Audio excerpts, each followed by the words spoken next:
So I'm Luca. I'm very happy to present our paper on gender bias alignment with colleagues from the University of Bayreuth, Film Research Center, and Fraunhofer FIT.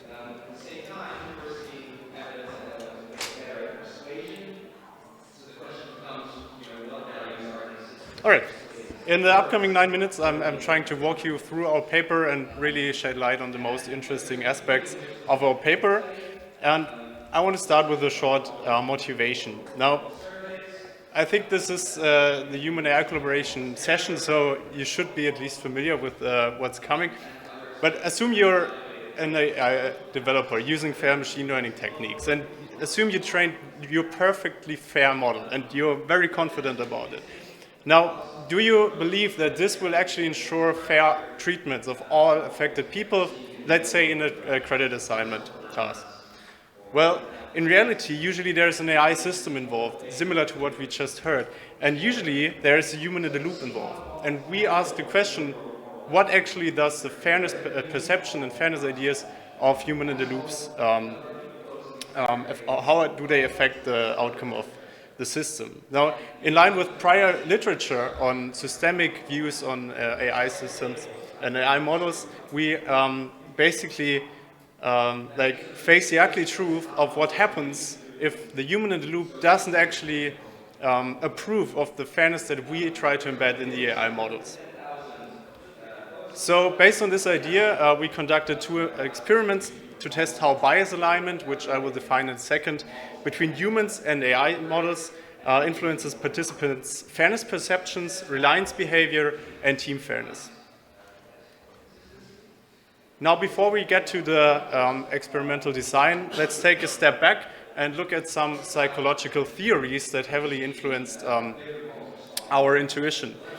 Now, in psychological theory, there is, for example, confirmation bias, value homophily, and cognitive dissonance theory, which are our theories to themselves, but in a short sentence, they usually point towards the idea that people tend to trust what they know and what they like and doubt what they do not know or what they do not like.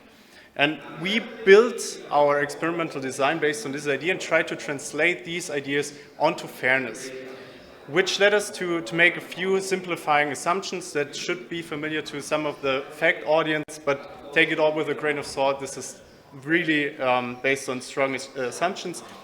But yeah, we tried to come up with this notion called gender bias alignment, which of course requires gender bias, which we defined based on demographic parity.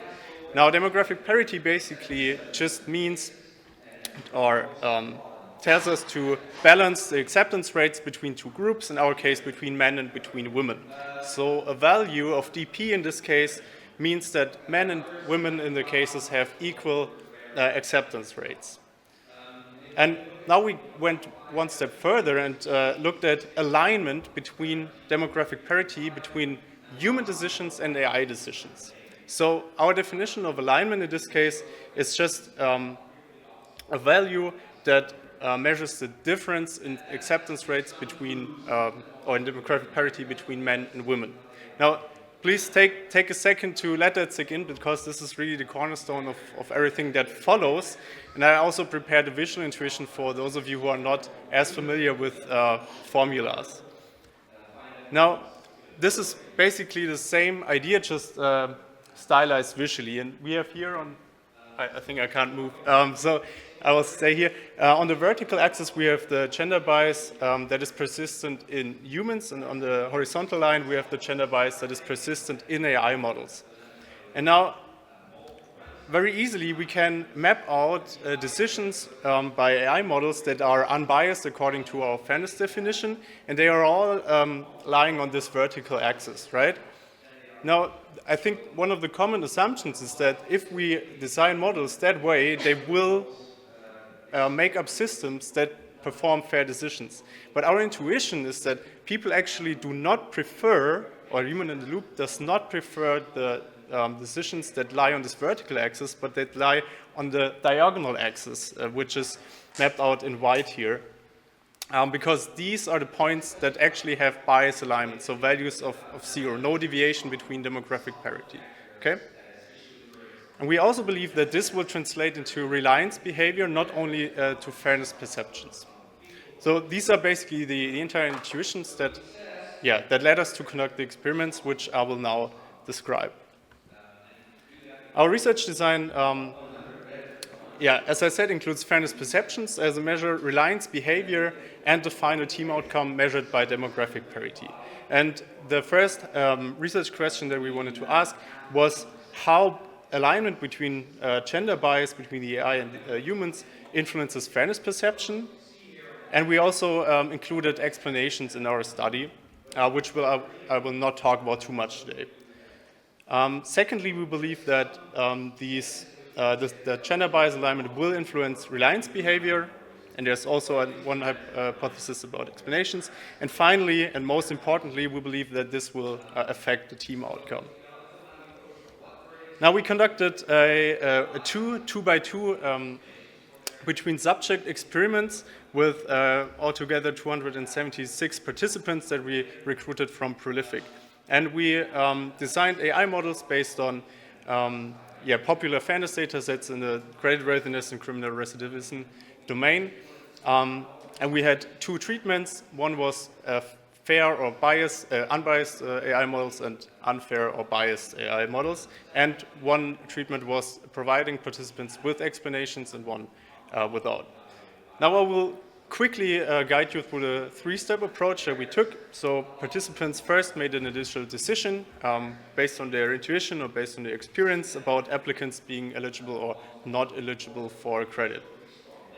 Afterwards, they received an AI recommendation, which in one treatment was supplemented with explanations. And afterwards, they made a final decision, so they could choose to rely on that AI recommendation or stick with their original decision. Now, what did we find? I will spare you the statistical details, but basically we ran a lot of regression models to test significant effects, and most of our hypotheses could be confirmed, which are highlighted in yellow, but I will make that a little bit clearer. So our hypotheses 1 and 3 to 6 that focus on gender bias alignment have all been confirmed. The only hypothesis that we could not confirm was the role of explainability, which I will exclude for the rest of the talk. But basically, we find empirical evidence for our intuition of gender bias alignment, which I will focus on for the key takeaways. So, very visually speaking, we believe that this, although stylized and of course subject to a lot of assumption, has important implications for how we design AI models and how we design human AI interactions. Because if you do not account for the human in the loop and his or her fairness perception, AI recommendations will likely be overridden if the biases do not align.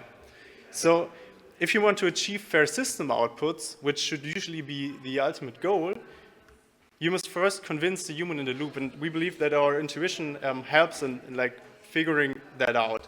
But we do not have definite answers on how to go on about it, so we prepared some questions that I'm happy to discuss now after the talk, and of course you can approach me. I will be around for a bit. So one of the implications or the questions that we asked was what actually is the role of the human in the loop with regard to fairness? Is it merely a safeguard to protect highly erroneous decisions, or do we actually believe them to put in moral values, moral agency, for example? Secondly, how confident are we as AI developers about the model's fairness? Do we believe that we adhere to some moral or legal standards, or is it merely a proposal that the human in the loop should have a final word about? And finally, if we believe that we have the right fairness embedded in the model, is it morally or technically viable to nudge the human in the loop to comply with that notion of fairness? I think these are all very tough challenges to discuss, but I'm happy to answer your questions. This leads you directly to our paper, and thank you for the attention.